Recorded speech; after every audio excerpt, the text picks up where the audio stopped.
Welcome back to Rewitched, a charmed 1998 rewatch journey. I'm your host, Jess Sabanko, and I can't wait to share my thoughts on one of my favorite shows with you. Though episodes are now shorter, I will still be keeping them spoiler-free and welcome fans new and old to join me on my journey here and on social media at Rewitched_pod on Instagram and TikTok. Currently, I'm on season 5.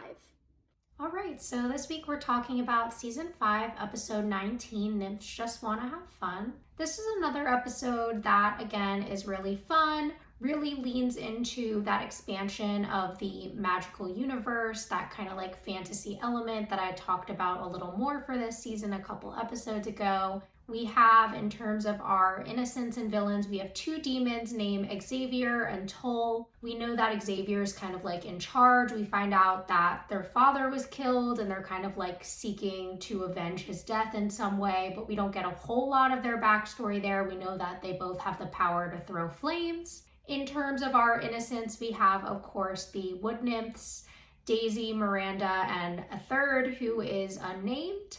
In terms of what's going on for each of our sisters, so starting with Phoebe, she does very much have a side storyline going on in this episode. At the beginning, we see that she is at this award ceremony. She's won columnist of the year. Jason's hosting this like after party at this hotel suite, which why are they always having business parties at like hotel suites in the show? A little weird, a little inappropriate. But it is very necessary for the plot of this episode because at the end, Phoebe's having trouble finding her keys. Jason is like, oh, like just spend the night here. I already paid for it, whatever, get a massage in the morning. It's all on me. She's talking about what a great guy he is. He's talking about how, he just bought the paper. She's like, no, but like, look at all these extra things you're doing. And then they do start making out. They do sleep together. She returns home the next morning doing the walk of shame. Her sisters very quickly call her out for this. We get this really fun scene between the three of them where she's like, oh, like, I don't want to talk about it. I slept with my boss. And Piper's like, Jason? And she's like, no, Elise. Of course, Jason. But yeah, I really love that scene between the three of them. I like Paige trying to pry into like how it went and everything. That little bit of worry about the security of her job, which of course we already know Phoebe was worried about previously. So there's that definite kind of like element of it. But obviously this growing connection between her and Jason throughout the episode does become our major B storyline. We see that later on she does go into work to get her laptop because she asked Paige to go, but Paige is too busy competing with Piper, which I'll get back to in a second. She goes in, Jason's kind of like, oh, like, we have a meeting, like, did you forget about it? And then she's like, about last night, like, it was a mistake, all this stuff. He's like, that's not what I was gonna say. Like, I thought it was amazing. I think you're amazing. And she, again, as he gets distracted with the nymphs being spotted on TV, runs out of the office to fill in her sisters about what's going on, but also to get away from Jason, who she kind of spends the rest of the day avoiding. It becomes clear. When she gets home, there are flowers from him, and then he does come over to talk to her, which of course leads to some trouble in terms of him finding out about Paige being one of the nymphs. They're referring to them as the Godiva girls, which I guess is a reference to Lady Godiva, who is known for using nudity in order to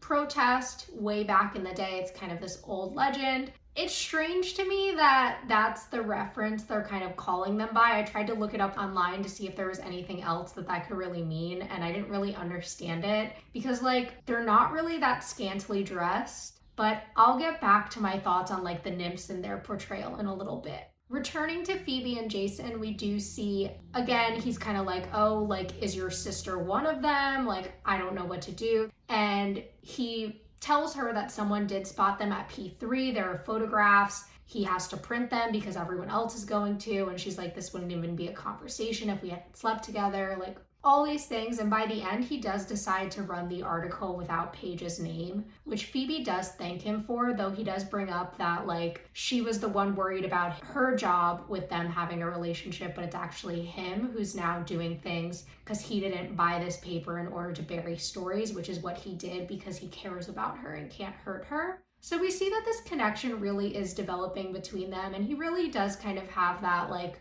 we like each other, like let's see where this goes type of attitude about their relationship, whereas Phoebe is obviously a little more hesitant. And I will say I am really enjoying them in this episode. I love that final moment between them where like he's asking questions she won't answer and she's like distracting him with like the kisses, and he's kind of like knows exactly what she's doing and does kind of call her out for a little bit, but ultimately accepts it and like wants to see where this is going. And I also want to see where it's going. I like Jason and Phoebe. I like the dynamic they have. I think that he brings out an interesting side in her. And she does mention early on that like, one, it's the thing about her job, but two, it's that she just wasn't ready for something like this to come in her life. She wasn't expecting to be with someone. She was really focused on, I think, being single, which we did see her bring up earlier in the season after losing Miles, that like she did want to focus on herself. So seeing this return to like a romance for Phoebe is really interesting to me, and I definitely want to see where it goes if I continue to enjoy their dynamic and do see some type of future for them, because I do think that he brings out some really nice parts of her where he does get her to go back to her old self, who was more willing to take risks in a way, but also is very supportive of her in every way, in her career and her family. Like he seems like a very genuine person, which I think is what Phoebe really needs after everything that she went through with Cole for the last 2 seasons. In terms of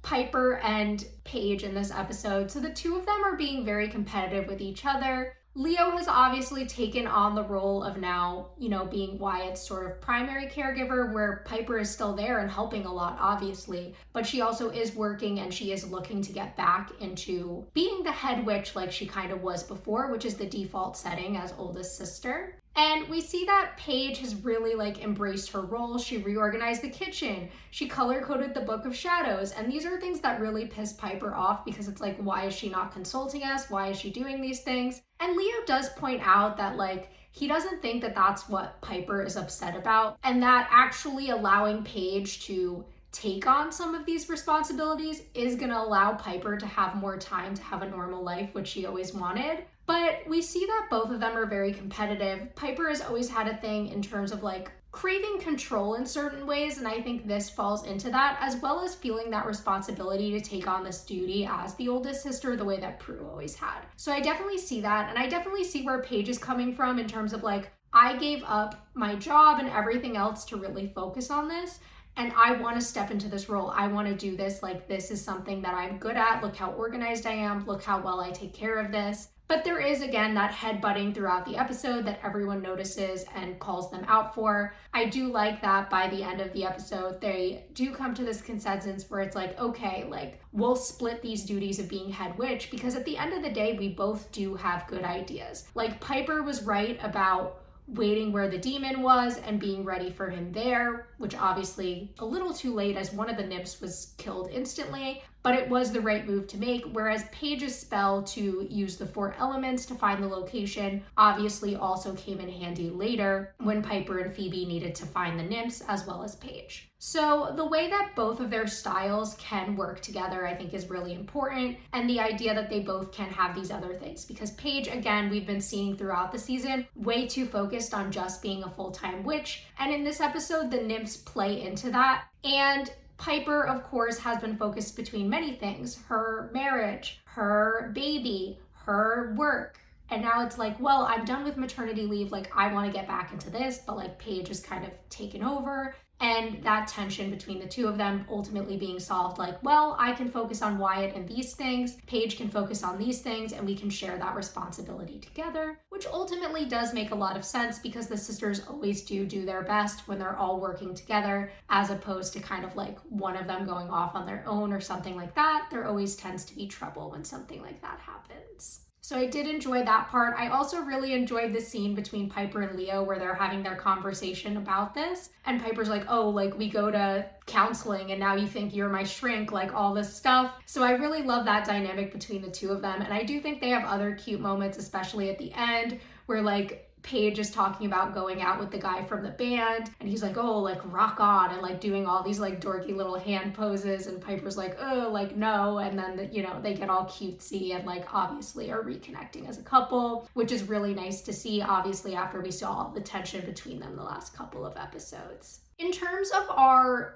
overall storyline, what happens with our villains. So the Nymphs, at the beginning of the episode, we see that Xavier appears and kills their satyr, who is the guy who plays the little flute for them as they do their dances. Their responsibility in the magical community is to take care of the forests, allow nature to grow, and they also protect an eternal spring, which can heal and give eternal life. We see them heal Paige with water from the spring later in the episode, and we know that the demon wants to gain immortality and power by drinking from the spring. So he kills the satyr, tries to get them to take him. They run off, they go into the city. They're being spotted all over, and I don't really get the big fascination with them that the city has, because yes, they're dressed in unusual outfits, but they're kind of just dancing around and having a good time. They're not really doing anything to expose magic like the elders are worried about, or to really be this big commotion that they become. And same thing at the club. They're dancing, they're doing all these things, but they're not doing anything harmful or